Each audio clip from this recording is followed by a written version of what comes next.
গেটটা লাগাই দিবা সিটকেনিটা, কারণ ওই পাশ থেকে সিটকেনি খোলা যায় না তো। আচ্ছা এখন ঢুকলো, ভদ্রলোক ঢুকলো, ভদ্রলোক এখন এখানে। আর আমাদের বিশিষ্ট গার্ড মহাশয় সে হচ্ছে এখানে ঘুমাচ্ছিল তখন, মানে এই জায়গায় সে ঘুমাচ্ছে, বুঝছেন? ওই যে দেখেন পার্সেলটা নিয়ে গেল, হলুদ পার্সেল, আর কি নিছে? হলুদ রঙের পার্সেল নিছে, ফোন নিছে, এখন ওই কার তালাটা ফোন নিয়ে, নিছে? ওই যে দারোয়ানের ফোন, এই যে এখন ওই তালাটাও নিয়ে যাবে, গেটের তালা। ও তো আজকে সকাল থেকে মানে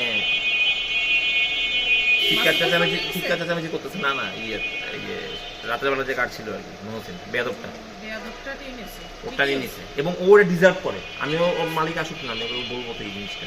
ও এবং জানেন এই যে এই গেটটা আপু ভাবি, এই গেট টানা 1 ঘন্টা ধরে খোলা ছিল। সবসময় এক গেট ঘন্টা খোলা ধরে। থাকে দাদা, আমি কোনো সময় গেট দারোয়ানদের কখনো এই গ্রুপ আসার পর আমি কখনো গেট লাগানো দেখিনি।